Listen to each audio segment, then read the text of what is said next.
내가 제대로 한 번, 두 번 독립 리서치를 했으니까 정말 좋은 결과를 낼 수 네. 있겠다 이렇게 생각하시기보다는 이것들을 한 5번 해보고 나니까 그 중에 하나가 정말 이게 괜찮은 거였네 라는 걸 생기기 시작하면 그러면서 이제 좀 되지 않을까. 그리고 네. 이 분야의 약간 좀 매력은 쌓이는 매력이 있는 것 같습니다. 이거를 무한히 계속 해야 되는, 제로 베이스에서 계속 해야 되는 거면 아니겠지만 한 번 이렇게 봐두기 시작하면 그게 이제 좀 쌓이지 않습니까? 그렇죠. 시간이 좀 줄어들죠. 네. 예. 쌓아왔던 게 있기 때문에 그 노력이 헛되지는 않는다. 맞습니다. 축적의 시간이 좀 필요하고 결국은 왕도는 항상 없지 않나. 그리고 초대 손님 대부분 없다고도 얘기를 그렇죠. 하셨었죠. 네.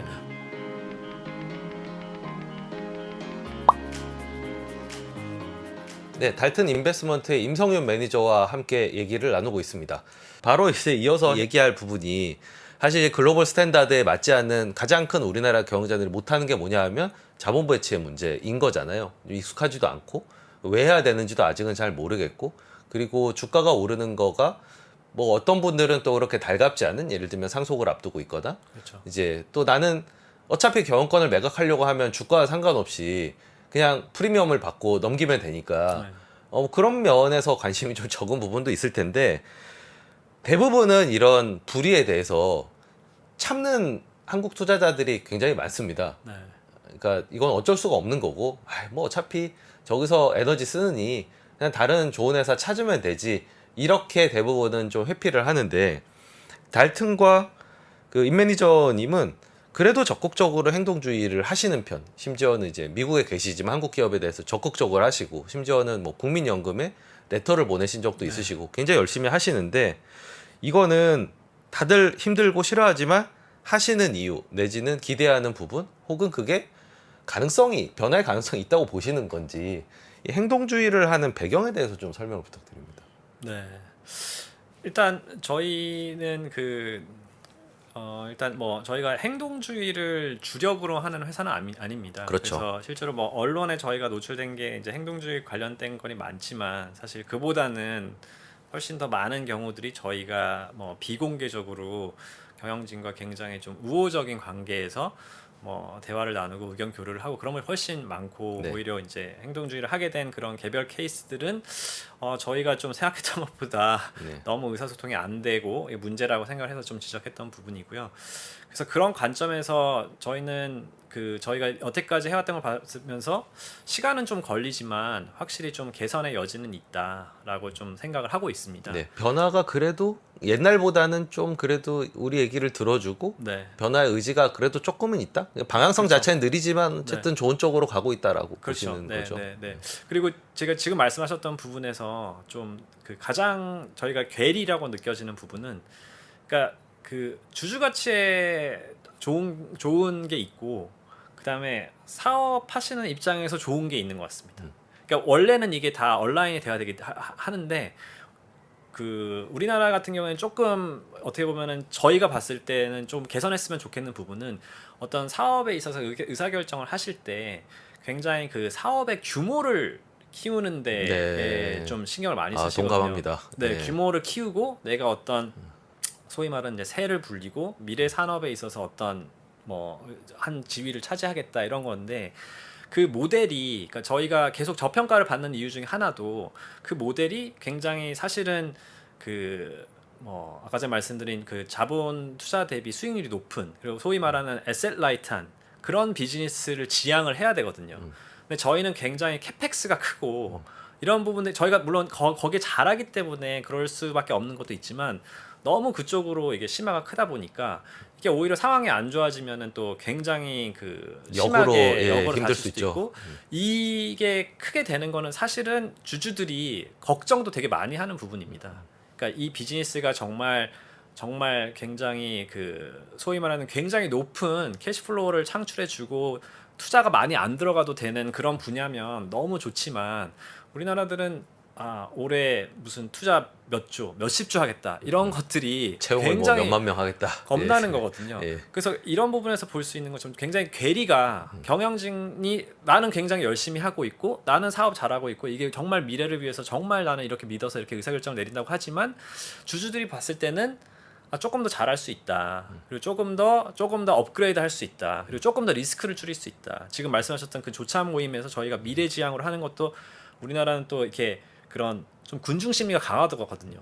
이게 다 다 뛰어들죠. 이렇게 예, 이게 메타버스가 된다 하면 네. 다 메타버스가 가고 그래서 그런 것들도 좀 약간 재면서 물론 어느 정도 재면서 그렇게 하는 부분인데 결국에 그런 것들을 좀 시장에 참여하는 좀 투자하는 입장에서는 그런 걸 계속 말씀을 드려야 된다라고 생각을 하고 있습니다. 그래야지만 이게 왜 우리가 계속 이렇게 하는데 밸류를 못 받지라는 부분에 대한 고민의 어떤 해결책이 좀 될 수가 있다고 생각을 하거든요. 그래서 그거를 이제 좀 우호적으로 아니면 조금 뭐 어떨 때는 조금 비우호적으로 이렇게 진행을 하고 있는 거고 그리고 또 한 가지는 저희가 그 국내 생태계 자체도 그 저희가 이제 그 정부의 2019년에 이제 정부 및 국회에도 저희가 네. 제안을 했었는데 그런 부분은 이제 생태계 자체가 너무 아까 전에 말씀드린 단기 모멘텀 트레이딩 위중의 지금 시장으로 갔습니다. 뭐 아시는 것처럼 그 공모 주식 투자 펀드 시장은 지금 50조 정도밖에 안 되는 걸로 알고 있거든요. 네. 이게 국가 경제 규모에 대비해서 50조라는 건 사실 너무 작고 그래서 저희가 하나 제안 드렸던 것들이 이제 퇴직연금의 어떤 방치가 이제 미국 같은 경우에는 401k라는 구조로 지속적으로 이게 장기 투자가 계속 유입이 되는 형태이거든요. 근데 뭔가 그런 저희가 이렇게 안전한 어떤 장기 투자성의 자금이 주식에 지금 들어와야 된다라고 좀 생각을 합니다. 뭐냐면 우리나라는 그런 퇴직연금의 편입 비중이 한 5% 정도밖에 안 되기 때문에 주식에 대한 미국이나 해외는 40에서 60% 정도 되거든요. 그러니까 이런 상황들을 좀 개선을 하기 위해서 또 목소리를 냈고 일부 사실은 조금 반영이 되는 것 같습니다. 요즘 뭐 디폴트 옵션도 도입이 되고 네, 사실, 네. 그것도 사실 실행의 문제라서 네. 저희가 굉장히 좀 조심스럽긴 하지만 큰 그림에서 방향은 맞다고 생각을 하고요. 그러니까 지금 나타나는 레버리지를 그렇게 많이 쓰셔가지고 투자를 하면서 그런 형태보다는 좀 이런 식의 어떤 투자가 좀 이루어져야 되고. 네. 지금 안 그러면 지금 뭐 저희가 아까 말씀드린 공모 시장 그다음에 사모 시장도 지금 굉장히 뭐 워낙 사건들이 있어서 안 좋고 이게 좀 기형적입니다. 네. 우리나라의 시장 구조가 그래서 이머징 마켓 치고는 유동성이 많지만 또 한편으로 봤을 때는 유동성이 적어서 그래서 굉장히 쏠림 현상이 나타나고 이래서 발현이 안 되기 때문에 이런 여건들도 좀 잘 마련을 하면 저희가 이게 단순히 그냥 주가가 올라서 좋다라는 게 아니라 국가 경제적으로도 저는 좀 많이 공헌할 수 있는 부분이 있다고 생각을 해서 그래서 좀 누군가는 해야 된다고 생각을 해가지고 그때 네. 좀 제안을 드렸었습니다. 그러니까 한국 이제 자본시장의 일원으로서 이제 반성을 좀 해보자면 서로 좀 탓하는 부분이 있고 어느 정도는 좀 인정하는 부분이 있는 것 같아요. 예를 들면 회사들 입장에서는 맨날 그냥 샀다 팔았다 우리 주식 가지고 그냥 오래 갖고 있는 주주들도 별로 없던데 장기 주주를 위해서 뭔가 정책을 만든다는 게 과연 이게 주가가 진짜 올라갈 수 있는 일이고 그게 맞는 거냐, 우리도 장기주를 원하지만 현실적으로는 없지 않냐 라고 얘기를 하면서 발뺌을 좀 하시는 부분이 있고요. 네. 투자자들은 저렇게 믿을 수가 없는 의사결정을 하는데 어떻게 우리가 장기 투자를 하냐, 우리가 단타를 하는데 다 이유가 있는 거다라고 또 얘기를 하시고요. 네. 뭐 퇴직연금이나 간접투자 같은 경우도 투자할 만한 펀드가 없다. 대부분 다 막 좀 부도덕하거나 혹은 실력이 없어가지고 펀드 해가지고 돈 벌어본 적이 없다. 그리고 이제 펀드들은 투자자를 믿을 수가 없어서 이게 장기적으로 그런 주식을 샀다가 갑자기 바닥에서 환매가 들어오거나 네. 그래서 고객층이 또 두텁지 않다. 네. 뭐 이런 얘기들을 서로 다 하고 있는 상황이거든요.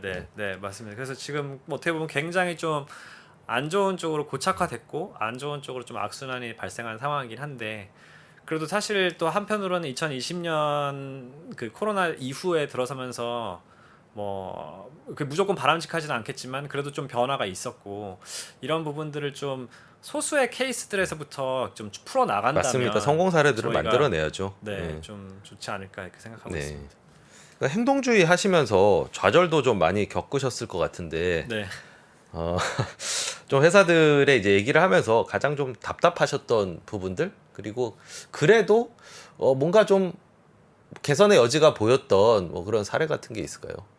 네, 일단 뭐 꼭 그러니까 뭐 행동주의라기보다 왜냐면 저희가 이제 좀 우호적으로 의견적으로 예. 하는 부분들도 있으니까요. 근데 예, 이제 뭐 제안 같은 거를 좀 네. 이런 거 좀 바꿨으면 좋겠다. 네. 뭐 그런 활동에서 나오는 그런 뭐 사례나 에피소드 이런 걸 좀 들어보고 싶은데요. 네. 그래서 뭐 그런 부분들은 일단 안 좋았던 케이스들은 뭐 저희가 이미 언론에 나왔지만 사실 뭐 예전에 이제 현대홈 쇼핑 같은 경우도 했었었는데 이제 뭐 전혀 개선을 하지 못했었고 사실 이제 그런 부분들은 저희가 이제 아예 그때는 기업 가치가 마이너스였기 때문에 좀 할 수 있지 않을까 싶었는데 좀 간과했던 부분은 현대백화점 그룹이라는 차원에서 이루어지는 의사 결정이었고 이제 현대홈 쇼핑 어떻게 보면은 거기에 대한 캐시카우였지 않나 이렇게 생각을 해서 개별 기업의 경영자가 뭐 할 수 있는 게 거의 없는 상황. 네. 예, 본인도 네. 어쩔 수 없는. 네. 예. 그래서 그런 거였던 것 같고요. 또 저희가 이제 사명무역에 대해서도 진행을 했었는데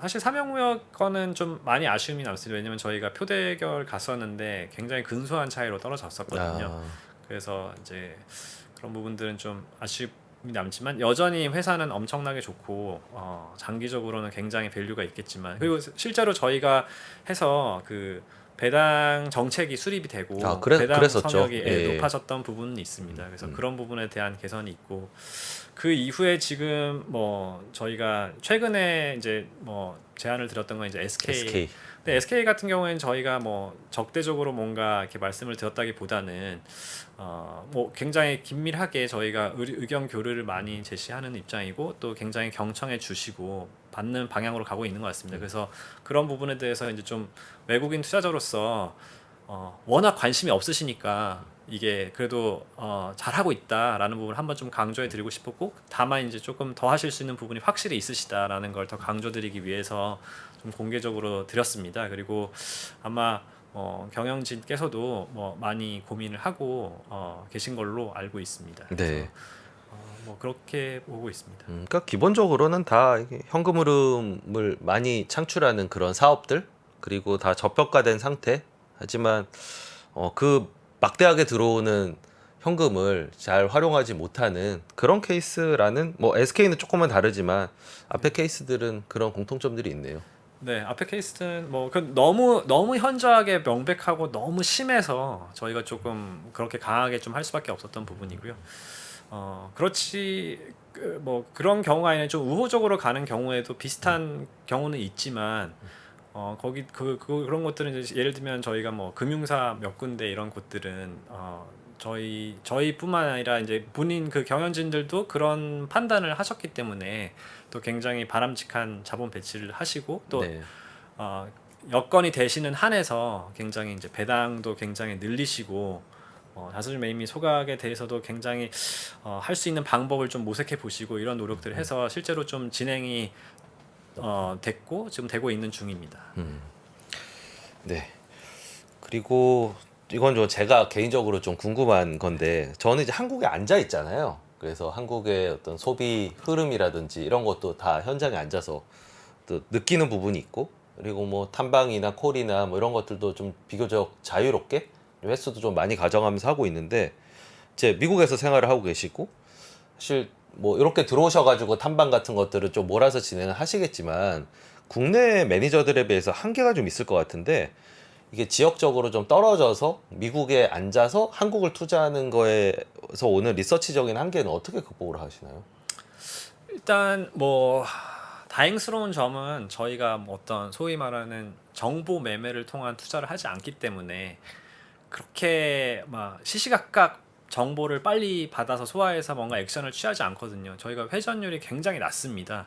그래서 결국에는 그 회사의 이제 좀 큰 그림에서 이제 본질적으로 영향을 미칠 만한 것들에 대해서 저희가 업데이트를 하는 거기 때문에 무조건 꼭 현장에 있어야 된다라는 건 좀 아니어서 좀 다행스러운 점이고 오히려 저희는 좀 장기로 이렇게 할 수 있는 투자할 수 있는 그런 장점을 발휘해서 그렇게 좀 더 본질적인 부분과 그 다음에 아까 전에 말씀드렸던 대로 좀 더 경영진께 이런 장기적으로 좀 제안을 드리고 이런 부분을 통해서 좀 만회를 하려고 하고 있고요. 그리고 오히려 그냥 거기에 앉아 계시면 이제 노이즈에서 좀 더 자유롭다. 네네. 그런 장점이고. 네. 예. 그리고 또 뭐 그렇다고 뭐 저희가 뭐 거기에 앉아 있다기보다 이제 앉아서 그냥 가만히 있는 건 아니고 당연히 계속적으로 기업들과 뭐 IR이나 이런 분들과 이제 계속 콜하면서 모니터링도 하고 또 이제 국내에 제가 이제 한국에서 생활을 했던 바탕이 있기 때문에 그런 네트워크를 통해서 여러 네트워크를 통해서 수시로 여러 가지 의견을 좀 듣는 거죠. 그리고 지금은 사실 이제 코로나라서 좀 한국에 오는 횟수가 좀 제한이었지만 사실은 뭐 코로나가 아니었다고 하면은 그 전에는 저희가 조금 더 자주 왔었고 1년에 몇 번씩 왔었고 그렇게 하고 있습니다. 네. 예, 그 다음으로는 아마 시청자분들이 가장 좀 궁금하신 부분이 아닐까 싶은데, 한국 기업들이 상대적으로 경쟁 우위가 있는 부분들이 있을 거잖아요. 뭐 그게 그냥 쉽게 생각하면 반도체나 뭐 2차 전지 같은 게 있을 수 있고, 또 중견기업 중에서도 이게 밖에서 봤을 때는 뭔가 한국을 벗어나서 좀 치고 나오고, 뭔가 미국 사람들도 한국의 제품과 서비스에 대해서 좀 회자하고 있다라는 그런 부분들도 오히려 거기 이제 계시면서 느끼시는 부분이 있으실 것 같은데, 좀 더 외부에서 보시는 객관적인 시각으로 한국에서 여러 산업, 한국의 여러 산업 중에서 좀 경쟁 우위가 있을 수 있다. 서두에 말씀하신 어떤 스케일을 좀 전 세계적으로 크게 가져갈 수 있는 그런 산업으로는 어디를 꼽으시겠습니까? 저는 좀 흥미롭게 보는 분야는 헬스케어인 것 같습니다. 네. 그래서 뭐 헬스케어에 그 여러 가지가 있지만 워낙 그 헬스케어가 이제 제가 미국에 있다 보니까 사실 이제 헬스케어의 어떤 서비스나 이런 것들이 굉장히 가성비가 굉장히 안 좋고 그렇죠. 미국은 정말 그 의료 네. 체계가 제일 문제인 것 같아요. 네. 그래서 그리고 뭐 우리나라도 이제 제조업 기반이 굉장히 강하고 그다음에 서비스나 이런 것들이 굉장히 빠르고 좋고 근데 이런 시장에서 이렇게 좀 단련돼 왔던 그런 기업들이 좀 더 이제 해외 시장으로 나가는 거에서 좀 그 어떤 이점이 저는 있다고 생각을 합니다. 그게 이제 뭐 그게 선진국이나 뭐 미국이나 유럽 향일 수도 있고 아니면은 좀 뭐 중국이나 우리보다 조금 뒤처진 나라들한테 전수해주는 그런 입장에서 가는 것도 있지만 여러 가지 분야에서 저는 좀 헬스케어에서 우리나라가 생각보다 왜냐면 생각보다 그 밸류에이션이 그렇게 높지는 않거든요. 네. 해외에 있는 기업들에 비해서.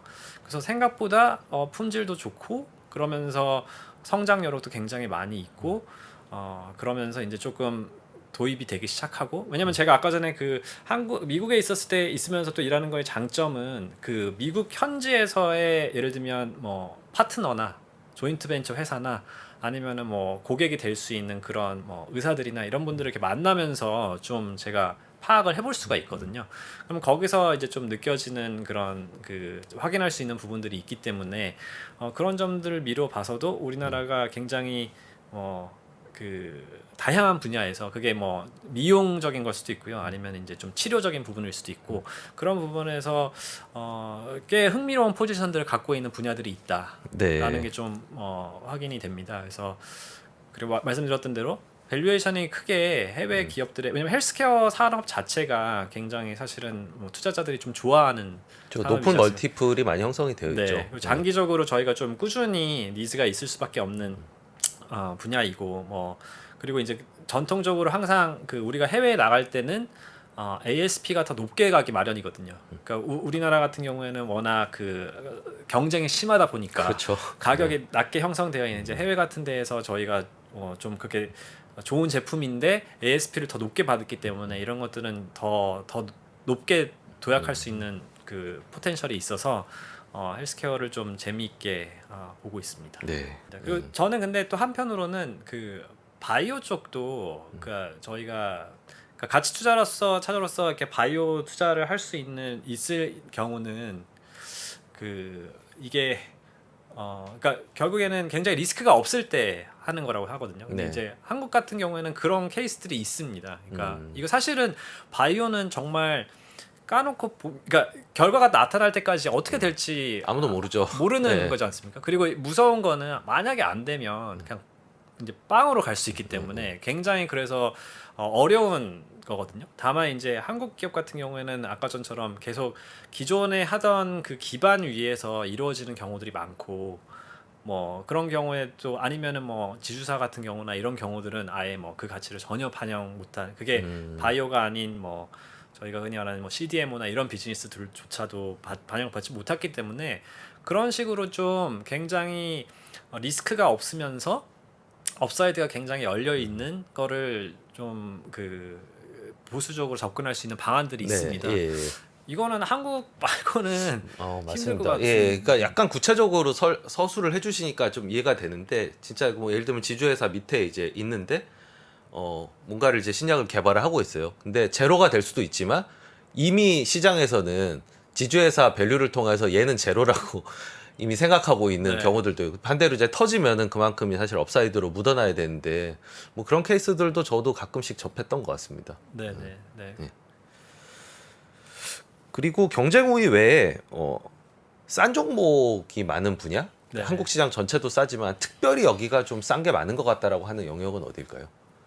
아, 너무 많아서 약간 슬프기도 하고 기쁘기도 하고 그런데 네, 너무 많습니다. 너무 예. 많은데 그 일단 뭐 당연히 좀 눈에 보이는 걸로는 지주사인 것 같고요. 네.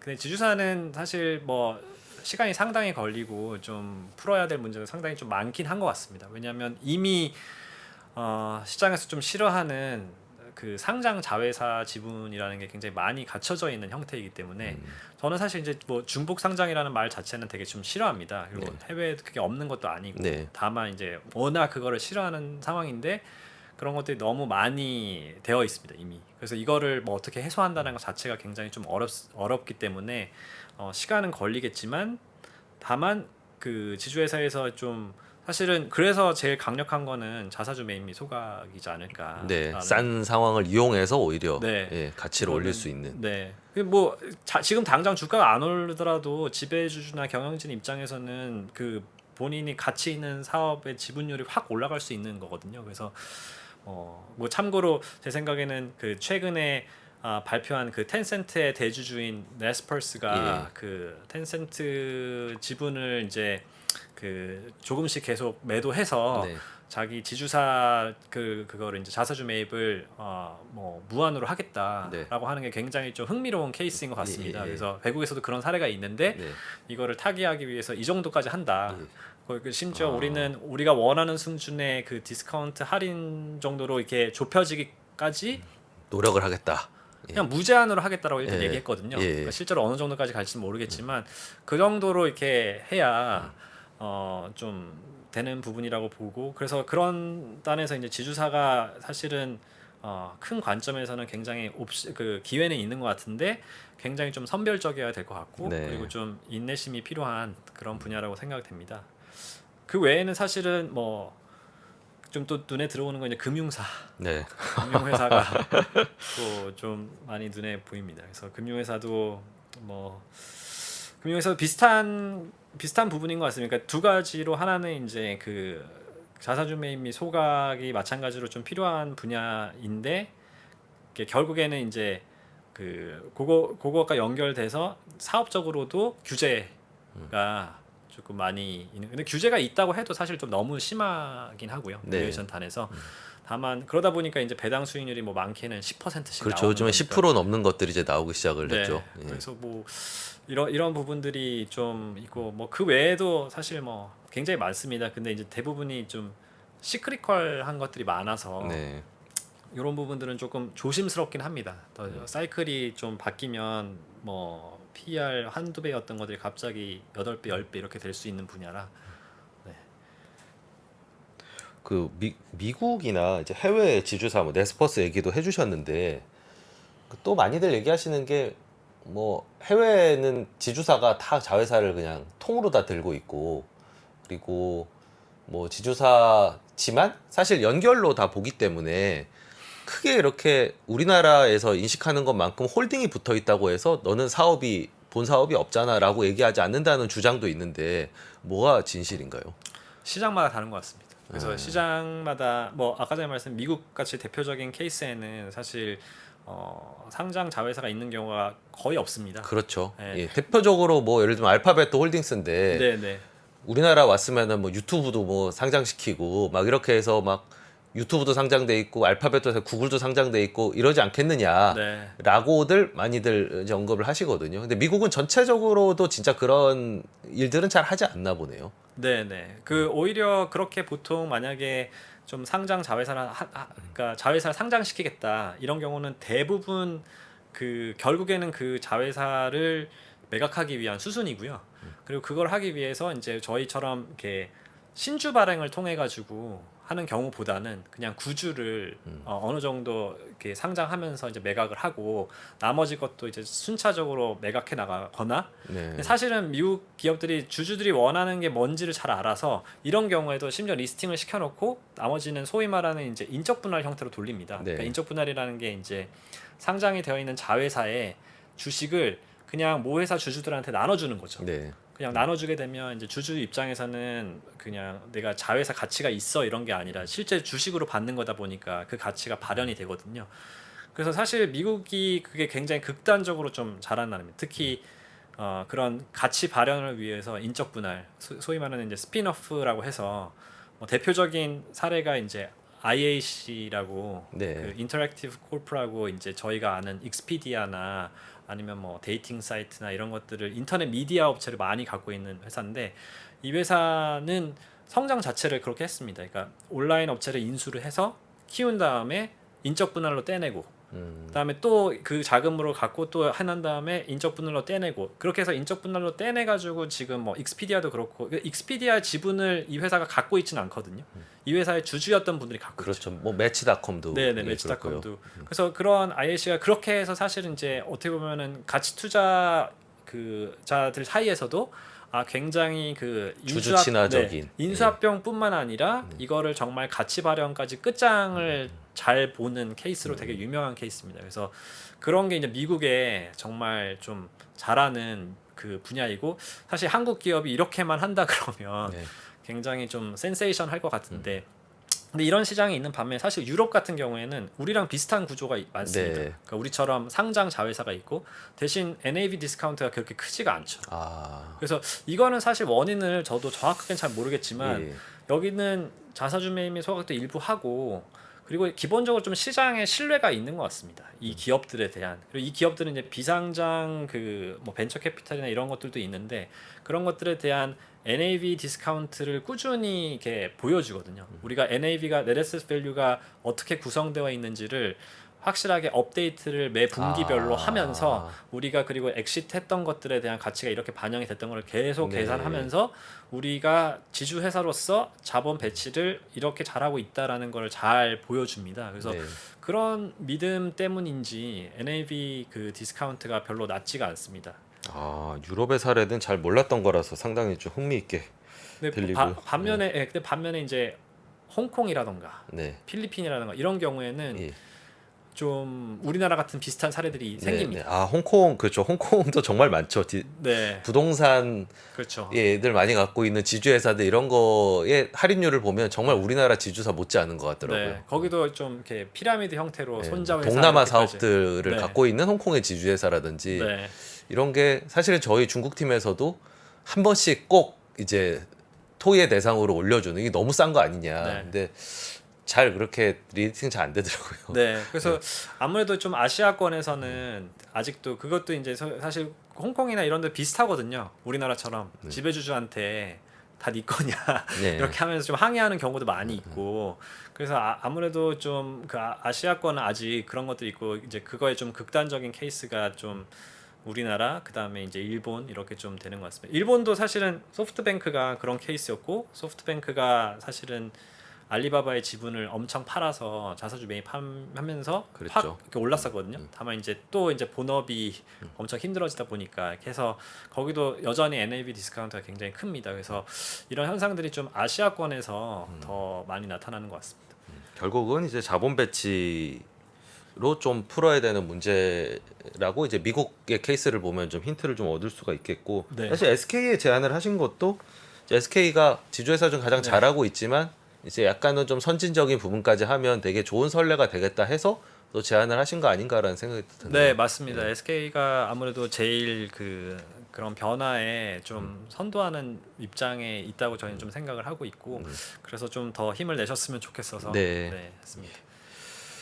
네, 그리고 이제 마지막 질문으로 이제 초대 손님들에게 공통적으로 여쭤보는 건데요. 개인 투자자분들이 투자를 할 때 해야 되는 일 한 가지와 하지 않았으면 하는 일 한 가지를 네. 말씀해 주십시오.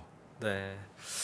일단 일단 같은 얘기 동전의 양면이라 좀 똑같은데 그러니까 첫 번째는 했으면 좋겠는 일은 좀 독립적인 그 리서치와 사고를 하셨으면 좋겠다라는 겁니다. 그래서 여기서 독립적이라고 하는 거는 결국에 이제 워낙 많은 분들이 그냥 시장의 어떤 흐름에서 그냥 영향을 받으시니까요. 주가의 움직임을 보고 뭔가 있다라고 판단하시는 경우가 많거든요.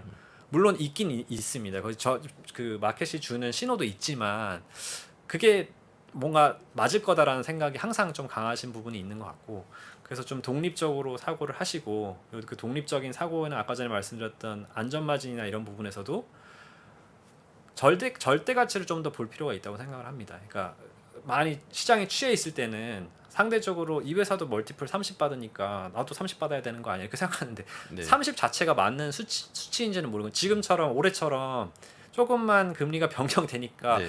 30이 아니라 20이었네 이렇게 되는 경우가 많지 않습니까? 그래서 그런 독립적으로 마찬가지로 안전마진에 대해서도 좀 생각을 하고, 네. 그리고 독립적으로 이게 정말 약간 결국에 what if, 그러니까 만약에 항상 좀 대비해야 된다라고 좀 저는 생각을 합니다. 그러니까 만약에 이런 상황이 생겨도 나한테 좀 버퍼가 있나, 만약에 이런 상황이 있어도 이렇게 버퍼가 있나, 이런 것들을 좀 독립적으로 고민하시는 노력을 하시면 좋지 않을까라고 네. 생각하고. 그러니까 독립적 리서치가 제가 사실 이 코너를 진행을 하면서 그 댓글들을 이제 보면은 저는 이제 좋은 의도로 정말 좀 열심히 하시는 매니저들, 프로들은 이제 이 정도까지 리서치를 좀 한다 이런 걸 좀 보여드리려고 뭐 전날 나오는 공시를 다 이제 살펴보신다든지, 뭐 기업 실적을 뭐 1000개 가까이 되는 걸 매 분기마다 다 업데이트를 한다든지 이런 걸 좀 보여드리고 싶었는데, 오히려 역으로 반응이 우리가 이런 걸 도대체 어떻게 하냐, 독립적 리서치를, 그렇게 또 말씀하시는 분들이 계세요. 그러니까 이 독립적인 리서치 과연 개인 투자자들이 이제 이 매니저만큼 그렇게 할 수 있는 거냐, 풀타임으로 하시는 분들만큼, 거기에 대해서는 어떻게 좀 조언을 주고 싶으세요? 내가 만약에 개인 투자였으면 리서치를 그래도 이렇게 했을 것 같다라고 하는 팁을 좀 주시죠. 아무래도 좀 그 범위를 좀 좁혀서 시작을 해야지 좀 가능한 거가 아닌가 싶습니다. 그래서 이거는 그러니까 좀 시간이 걸릴 수밖에 없는 내용이긴 한 것 같습니다. 왜냐하면 그 제 경험상으로는 이게 좀 잘하려 그러면은 사실 많이 보면 볼수록 더 좋은 선택을 내릴 수가 있긴 있더라고요. 그렇죠. 그래서 근데 다만 많이 제대로 보는 것 자체가 시간이 오래 걸리기 때문에 처음에는 좀 범위를 좁혀서 여기서 뭔가 내가 리서치를 좀 독립적으로 하는 거는 어떤 거구나라는 거를 좀 하고, 그 다음에 점점 자기의 그 영역을 좀 넓혀 나간다면 이제 그러면 시간이 좀 걸리겠지만 그러면은 조금 더 된다고 생각을 하거든요. 다만 이제 이게 독립적인 내가 그거를 하지 않으면은, 그러니까 그걸 한번 해보는 경험도 저는 또 굉장히 필요하다고 생각을 하고 있고요. 그래서 뭐 지금 말씀드린 부분은 이제 좀 좁혀서 시작을 하면 조금 더 수월하지 않을까 이렇게 네. 생각합니다. 뭐 아까 저희가 얘기했던 뭐 좀 그래도 경쟁 우위를 가질 수 있는 뭐 한국의 분야라든지 뭐 이런 거에서 이제 한 기업이라도 좀 제대로 보고 좀 깊이 있게 보고 그러면서 조금씩 넓혀가는 네, 이런 네. 것들이 현실적인 방법이겠죠. 네, 그렇죠. 그래서 그렇게 좀 제대로 제가 말씀드렸던 그런 요소들에 대해서 좀 비즈니스 모델이 진짜로 어떻게 되고, 그리고 내가 이걸 지불을 하는데 정확하게 나는 얼만큼의 리스크를 그럼 지는 건가, 내가 얼만큼까지는 내가 지불을 하는 거고 얼만큼은 내가 좀 그냥 공짜로 얻어가는 건가, 이렇게 좀 틀을 좀 잡으시면 좋을 것 같고요. 그리고 그게 그렇게 하시면서도 또 그런 분들 분명히 계십니다. 나 진짜 열심히 했는데 네. 그 주가 반영이 안 되나, 싸고 다 좋고 네, 그런데 네. 그럴 때 이제 그럴 때는 조금 외부로 보셔서 예. 다른 산업들을 보다 보면 아 이게 이거 대비해서는 이게 좀 안 좋으니까 이게 좀 주목을 못 받는구나, 약간 이런 게 생기실 것 같거든요. 그래서 한 번에 너무 내가 제대로 한 번, 두 번 독립 리서치를 했으니까 정말 좋은 결과를 낼 수 네. 있겠다 이렇게 생각하시기보다는 이것들을 한 5번 해보고 나니까 그 중에 하나가 정말 이게 괜찮은 거였네라는 걸 생기기 시작하면 그러면서 이제 좀 되지 않을까. 그리고 네. 이 분야의 약간 좀 매력은 쌓이는 매력이 있는 것 같습니다. 이거를 무한히 계속 해야 되는, 제로 베이스에서 계속 해야 되는 거면은 아니겠지만 한번 이렇게 봐두기 시작하면 그게 이제 좀 쌓이지 않습니까? 그렇죠. 시간이 좀 줄어들죠. 네. 예. 그래서 이 비즈니스는, 그리고 나머지 다른 비즈니스랑도 약간 패턴도 나오고 연계도 되고 이게 좀 시간이 빨라지고 쌓아왔던 게 있기 때문에 그 노력이 헛되지는 않는다. 맞습니다. 라고 축적의 좀 시간이 좀 필요하고 네. 결국은 여기 나오시는 분들도 그 시간을 다 거쳐서 지금은 그래도 공시를 보면 바로 뭔가 뜻을 해석할 수 있다든지 뭐 실적들도 이제 분기별로 업데이트만 해도 아 대충 기업 방향성 어떻거나 하는 게 다 사실 기존에 쌓아왔던 그런 배경 지식이 깔려 있기 때문이지 뭐 그거를 줄여줄 수 있는 왕도는 네. 사실상 없지 않나. 그리고 초대 손님 대부분 없다고도 얘기를 그쵸. 하셨었죠. 네. 한번 그러니까 어떤 뭐 공시나 뭐 이런 걸 봐서 손쉽게 내가 이걸 투자를 할 수 있겠다 싶어서 투자를 해서 잘 되는 경우도 있겠습니다만 아까 전에 말씀드렸던 대로 국내 시장은 변동성이 너무 심하기 때문에 잘 됐다가 또 훅 꺾이는 경우도 있거든요. 줬다 뺏는 경우들이 많죠. 네. 예. 그럼 그때 버틸 수 있냐 아니면 내가 의사결정을 제대로 할 수 있냐는 결국에 또 그동안 쌓아왔던 것 갖고서 하는 거기 때문에 그렇게 한두 번 뭔가 걸려서 뭔가 잘 풀렸어도 나중에 다시 그런 기반 지식을 갖고서 의사결정을 해야 되는 순간들이 옵니다. 근데 그때 순간을 못하면은 이제 또 그렇죠. 날리게 되는 경우도 네. 있는 거죠. 그러면 하지 말아야 될 일은 이게 마찬가지 그러니까 반대인데요. 예. 어떤 그냥 군중 심리에 예.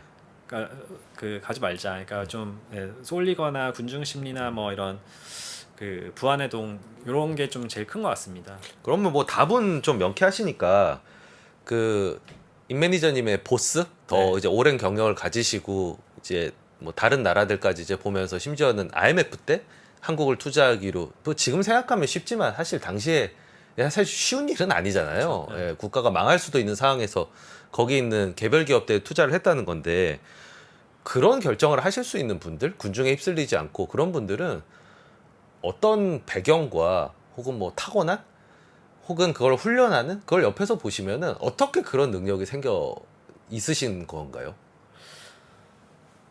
근데 그건 약간 좀 어제 그 기질적인 면도 좀 많은 것 같습니다. 그래서 물론 이제 그러니까 훈련이라는 부분은 저도 그런 걸 많이 훈련하려고 하는데 그러니까 항상 이게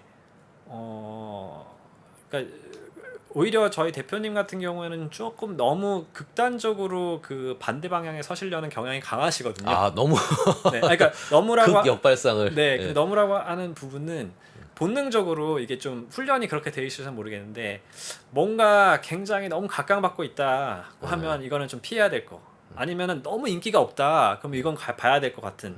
근데 사실 너무 인기가 없는 경우엔 또 좀 보면 위험한 것들이 있거든요.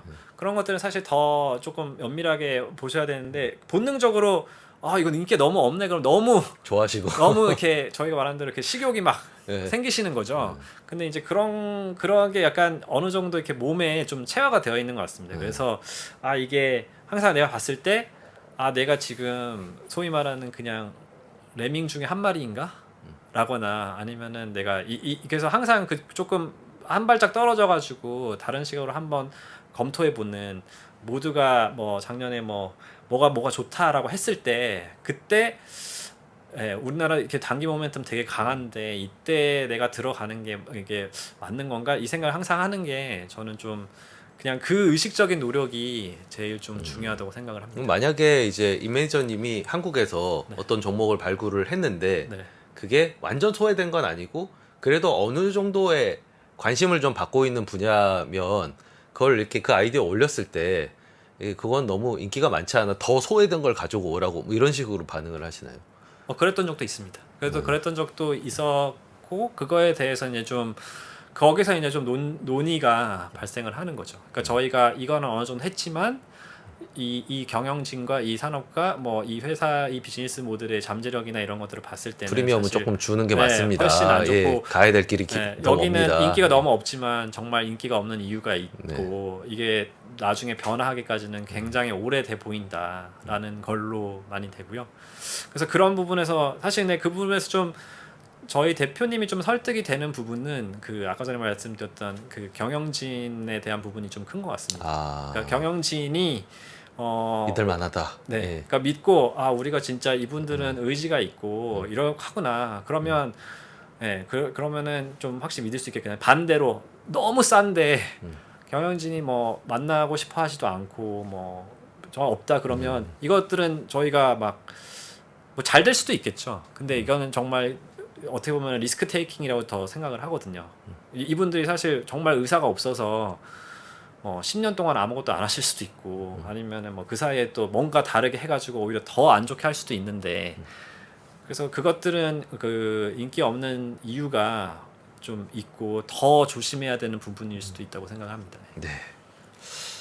굉장히 정말 그 좀 관점이 좀 명확한 그런 네. 하우스이고 사실 저도 한번 만나뵌 적이 있지만 굉장히 좀 독특하시다는 느낌을 많이 받았거든요. 이게 약간 가치 투자적인 기질을 원래 좀 타고나시고 그게 또 어느 정도의 시도와 성공을 통해서 또 상당히 강화가 된 하지만 결국 그런 의사 저도 이제 그렇게 빠지지 않으려고 노력을 하는데 저도 사실 기질적으로 어린이날 에버랜드를 가지 말자 이런 주의자이기도 하거든요. 본능적으로 좀 그런 부분이 있는데 그럼에도 불구하고 이제 여러 가지 관점들을 보고 또 토의하고 그런 것들이 저희 리서치 과정에서 차지하는 비중 그러니까 저희 애널리스트와 함께 그런 관점들을 좁혀가는 네.